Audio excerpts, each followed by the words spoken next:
पीले दांत वाली बहू। रंजना कभी ब्रश नहीं करती थी। उसे कितनी बार उसके माँ बाप ने डांटा, लेकिन उसका कोई असर उस पर होता ही नहीं था, जिस कारण से उसके दांत पीले पीले हो जाते हैं। शादी के बाद। अरे बहू, वैसे तो तुझ में कोई कमी नहीं है, पर तेरे दांत इतने पीले कैसे हैं बेटा? कैसे मतलब? कोई सर्जरी थोड़ी ना कराई है। वो तो क्या नाम, मैं ब्रश नहीं करती थी तो पीले हो गए। अब क्या करूं? आप कहें तो लाल करवा लूं या फिर काले? यार ये क्या है, क्यों माँ से लड़ रही हो? लड़ रही हूँ? अरे मैं लड़ रही हूँ या ये बोल रही है कि दांत पीले हैं, पीले। अरे तपस्या थोड़ी ना की है इन्हें पीले करने के लिए।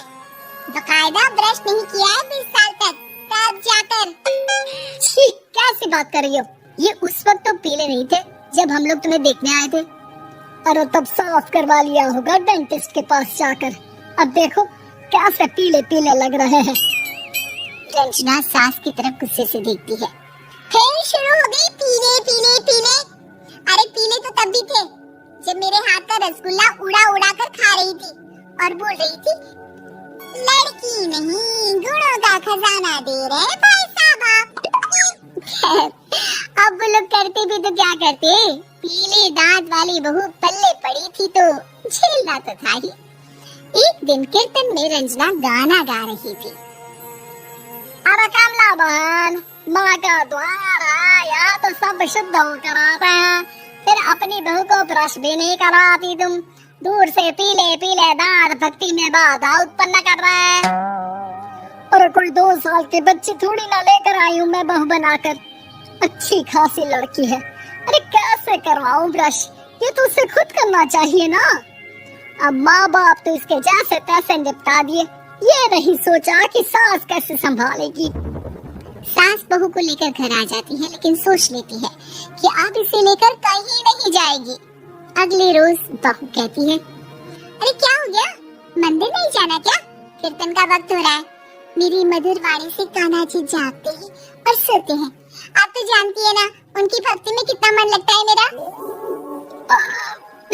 वो क्या है ना, तबीयत ठीक नहीं लग रही है मेरी, आराम करूंगी मैं। तबीयत ठीक नहीं लग रही? अभी तो मिथुन के गाने पर नाच रही थी आप, और आप बोल रही है कि तबीयत ठीक नहीं लग रही। अरे भक्ति में मन लगा लो सासू माँ, ऊपर जाना है, क्या मुंह दिखाओगी आप? हाँ? सास को बहू की बात पर गुस्सा आ जाता है। मैं क्या मुंह दिखाऊंगी, इसकी चिंता तो ना कर, समझी? अपने मुंह की चिंता कर, जो ये पीले पीले दांत लेकर हर जगह पहुंच जाती है। पता है लोग कितना मजाक बनाते हैं। ना जी ना, मैं नहीं जाना कहीं तेरे साथ। तो ये बात है, कोई ना, मत जाओ, मैं अपने कमरे में ही बैठकर भक्ति कर लूंगी। ऊपर वाला दांत थोड़ी ना देखता है, मन देखता है, भावना देखता है। और अरे बस तू सब कुछ दिखा, बस ये सफेद चमकदार दांत ना दिखाना किसी को, है? जा यहाँ से। बहू को सास की बात का कोई फर्क नहीं पड़ता, वो तो जैसी थी वैसी ही रह जाती है। सुबह नहाकर किचन में खाना बनाना, फिर खाना खाना, कीर्तन भजन करना और सो जाना। एक दिन, माँ जी मैं सहेली के घर जा रही हूँ, शाम को लेट आऊंगी। हाँ तो जाना, मैंने कौन सा तेरी आरती करनी है घर पर बैठकर। रंजना सहेली के घर जाती है, जहाँ वो पार्टी में जाने की तैयारी कर रही होती है। अरे शिखा, कहाँ जाने की तैयारी कर रही है? मैं गलत वक्त पर आ गई क्या? अरे नहीं यार, उल्टा सही वक्त पर आई है। मैंने ये साड़ी और ज्वेलरी निकाली है यार, शाम को इनके ऑफिस की एक पार्टी में जाना है। बताना कैसा लग रहा है ये सब? नहीं यार, इस ड्रेस के साथ तो वो वाली ज्वेलरी अच्छी लगेगी। हाँ सही बोल रही है, मैंने ध्यान ही नहीं दिया। वैसे तो हमेशा से मस्त फैशन सेंस रखती है, तो बड़ा जाती होगी ना पति के साथ पार्टी में। रंजना कुछ नहीं बोलती, बस सोचती है कि यार काश ये बात सही हो जाती, पर मैं क्यों नहीं जाती पार्टी में? क्या इन लोगों की कोई पार्टी होती नहीं होगी? रंजना घर आती है और रात में पति से सवाल करती है, एक बात बताइए, आप मुझे किसी पार्टी में क्यों नहीं ले जाते? क्या आपके यहाँ ऑफिस में पार्टी नहीं होती? पति बेचारा क्या कहता कि दांत पीले हैं तुम्हारे इसलिए। अरे कोई पार्टी होती नहीं हम लोगों के ऑफिस में, तो कहाँ से लेकर जाऊं? और मार्केट, मॉल, कहीं वीकेंड घूमना, कहीं तो अरे यार सारे हफ्ते में एक छुट्टी मिलती है, तो सोचता हूँ कि आराम ही कर लूं। क्यों? रंजना मन मार के रह जाती है। पहले कभी सास के साथ मंदिर जाया करती थी, लेकिन वो भी सास ने ले जाना बंद कर दिया। घर बैठी बैठी रंजना बोर हो जाती है। तभी उसे आइडिया आता है और वो बाइक के जाने का सोचती है। सासू माँ, 2 दिनों के लिए मम्मी के घर जा रही हूँ। अच्छा ठीक है, आराम से जा।